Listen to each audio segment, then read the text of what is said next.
وأشهد أن سيدنا ونبينا وقرة أعيننا ومولانا محمدا عبده ورسوله. اللهم صل وسلم وبارك وكرم وعظم ومجد وتكرم وتحنن على سيدنا محمد الفاتح لما أغلق والخاتم لما سبق ناصر الحق بالحق والهادي إلى صراطك المستقيم وعلى آله حق قدره ومقداره العظيم. وقد قال الله تعالى في محكم التنزيل وهو أصدق القائلين: أعوذ بالله من الشيطان الرجيم يرفع الله الذين آمنوا منكم والذين أوتوا العلم درجات. صدق الله العظيم. اللهم إنا نعوذ بك من علم لا ينفع وعمل لا يرفع وقلب لا يخشع ودعاء لا يستجاب له. Al-Mukarram Al-Muhtaram, yang saya hormati dan saya muliakan, guru saya, guru kita semua, sahibul majlis, sahibul barakah, majlis ta'lim Darul Farah, Al-Ustaz Ahmad Firdaus, hafizahullahu ta'ala wa ra'ah, wa nafa'allahu bihi bi'ulumih fid-darin amin ya rabbal alamin. Dan pula para orang tua kami sesepuh Al-Ustaz Ilham, dan juga Bapak Ustaz Sumino, Ketua DKM Salah Al-Badru, akhirnya Ustaz Yusuf, dan juga pada hadirin pemuda yang hadir di ini tempat mengambil ilmu daripada baginda Nabi besar Muhammad SAW, diberikan taufik, kemudahan, diberikan hidayah, petunjuk dari Allah Subhanahu wa Ta'ala. Kita mantapkan hati kita. Tadi kita telah membacakan zikir yang bisa menenangkan hati kita kepada Allah. Ala bizikrillahi tatma'innul qulub. Ketahuilah bahwasanya dengan zikir kepada Allah hati kita ditenangkan oleh Allah Subhanahu wa Ta'ala. Maka mudah-mudahan daripada yang tadi telah disebutkan tidak ada akhirnya daripada musibah pandemi terus digilir terus panjangkan. Mudah-mudahan dengan adanya majlis maulid, majlis ta'lim, majlis ilmu ditenangkan hati kita sekalian. Amin ya rabbal alamin.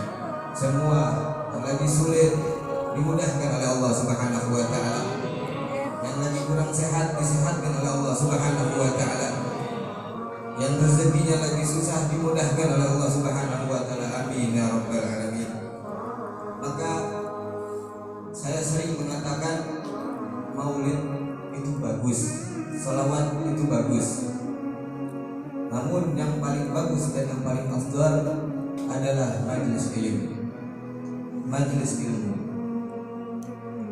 Karena Al-Habib Ali bin Muhammad bin Husain Al-Habsyi, Maulid Sahibul Maulid Siddurat, dengan karangannya beliau, akan tetapi dengan wasiyahnya, dengan wasiatnya, beliau juga menegaskan bahwasannya ilmu itu sangat penting.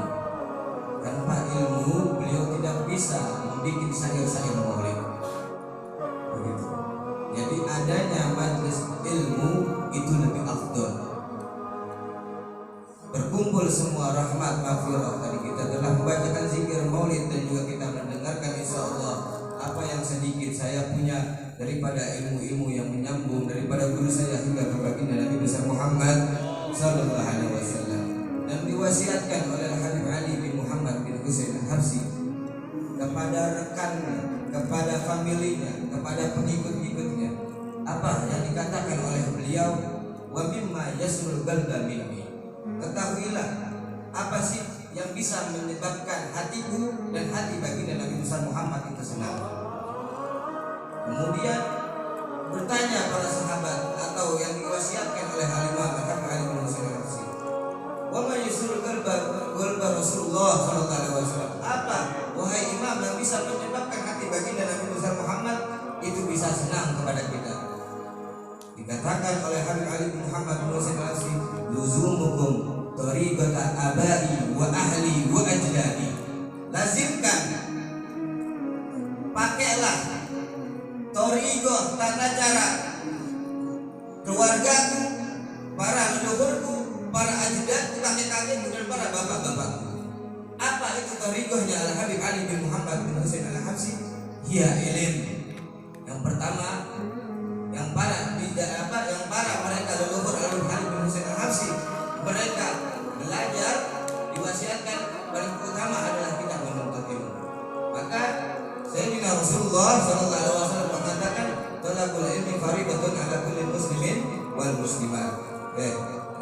telah kita tahu di kuping kita, yang telah masyhur kita dengar di mana-mana tempat. Menuntut ilmu itu wajib bagi seorang muslim dan muslimah, karena ini sangat penting daripada ilmu. Kita banyak daripada majelis taklim bagaikan pasar. Majelis taklim udah bagaikan pasar, di mana-mana ilmu bertebaran, asal ngambil kita nggak tahu dari mana sumbernya, dari mana gurunya, dari mana asal usulnya. Ini agama, ini ilmu. Kita harus tahu asal usulnya, ini guru dari mana, dekat duduknya dengan siapa, sama siapa bergaulnya. Maka keberkahan ilmu adanya daripada guru, yang mana guru tersebut ilmunya bersambung kepada baginda Nabi Muhammad. Maka Al-Habib Ali mengatakan dusumukum thariqata abai wa ahli wa ajdadi. Sehingga banyak orang-orang yang mengatakan dengan pandangan ilmu atau agama, sehingga mereka salah menyampaikan kepahaman, karena pemahaman ini yang paling susah. Begitu. Adanya kita belajar mengambil dari guru dan guru, sehingga pemahaman kita tidak menyimpang daripada guru-guru dan terus sampai ke baginda Nabi Muhammad. Sehingga tidak ada yang mengatakan daripada suatu ustaz yang mengatakan berceramah atau berpidato memakai sertifikat dan sebagainya. Tidak ada seperti itu. Kami diajarkan oleh guru-guru kami, jangankan ilmu, di dalam bergamis, di dalam berimamah, di dalam sorban, itu menyambung kepada baginda Nabi Muhammad. Al-Habib Abdullah Al-Haddad, beliau ketika mengambil talbis, mengambil ijazah imamah kepada gurunya, tadi kita bacakan, gurunya Al-Habib Umar bin Abdurrahman Al-Attas, ini enggak sembarangan mengambil ijazah talbis. Ketika itu dikatakan, wahai Syekh Al-Bismi, pakaikanku imamah, katanya. Dengan adab, Al-Habib Umar mengatakan, Al-Bismi ul-bisak, pakaikan aku dulu ini imamah, sehingga aku baru ijazahkan daripada imamah tersebut kepadamu. Ini pengambilan pakaian saja, fashion. Di dalam ilmu kita, di dalam daripada habaib atau daripada kiai-kiai yang menyambung kepada baginda Nabi Muhammad diajarkan terhadap fashion, apalagi ilmunya.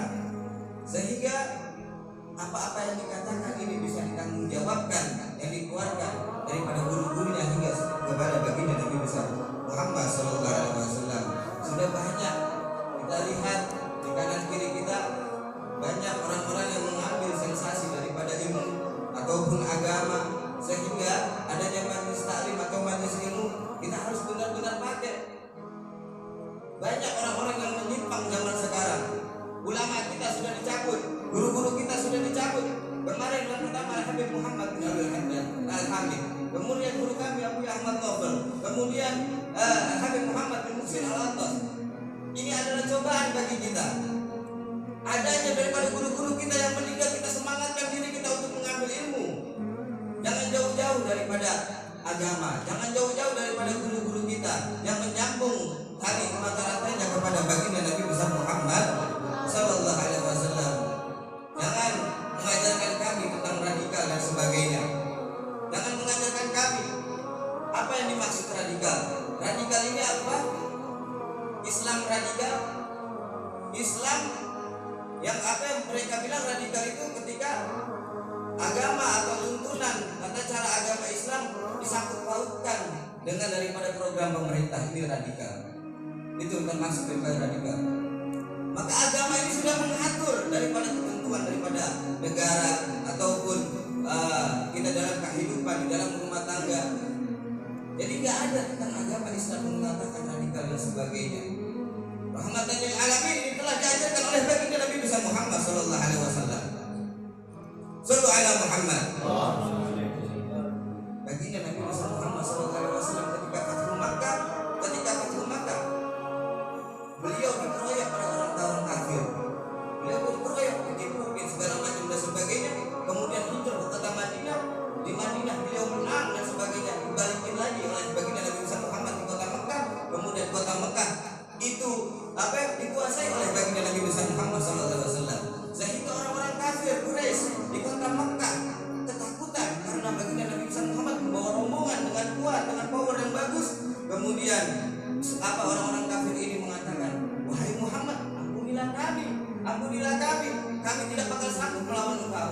Akan tetapi apa yang dikatakan oleh baginda Nabi Muhammad, izhabu fa antum mutlaqa, pergilah, ini agama Islam, agama perdamaian. engkau telah merdeka. Ini ada toleransi daripada baginda Nabi besar Muhammad sallallahu alaihi wasallam. Maka ada orang yang bilang bahwasanya para guru, para habaib, para kiai adalah radikal, ini mustahil. Ini adalah ajaran daripada baginda Nabi besar Muhammad sallallahu alaihi wasallam. Sehingga di dalam Al-Qur'an, wahfid janahaka liman ittaba'aka minal mu'minin. Lembangkanlah sayapmu. Kata Allah Subhanahu wa taala dalam Al-Qur'an, wahfid janahaka. Apa sih ini bahasanya? Terbangkan sayapnya bentangkan sayapmu. Dalam filosofi tersebut, di dalam tafsir sebagai kalimat tawadu, Rasulullah disuruh bentangkan sayapnya. Untuk siapa? Untuk orang-orang yang beriman kepada Allah Subhanahu wa taala. Diperintahkan langsung untuk bertawadu, untuk bertoleransi kepada sesama. Ini yang diajarkan oleh baginda Nabi besar Muhammad sallallahu alaihi wasallam. Dan adanya majelis ilmu, adanya majelis taklim, ini adalah gerbang terakhir pertahanan Indonesia. Bila mana kita jauh daripada guru, kita jauh daripada majelis taklim dan sebagainya, maka jangan heran bila mana ada musibah terus malapetaka di bumi Indonesia ini yang akan diturunkan bala oleh Allah Subhanahu wa taala. Paham dong? Maka adalah ini ilmu yang pertama, kata Habib Ali bin Muhammad bin Husain Al-Habsyi. Yang kedua adalah amal. Setelah kita mempunyai ilmu, kita beramal. Apa yang telah kita dapatkan daripada ilmu tersebut kita amalkan, sehingga kita rajinkan sholat kita di dalam beribadah kepada Allah. Jangan tinggalkan sholat 5 waktu. Kita jaga hati kita, jangan sampai hati kita ini kotor dan sebagainya. Ini yang susah, karena dalam hati ini, bila mana hati ini kotor, maka semua anggota kita kotor semua di sisi Allah Subhanahu wa taala. Hadirlah kita di dalam pengajian majelis taklim atau majelis ilmu. Jangan sia-siakan waktu kita.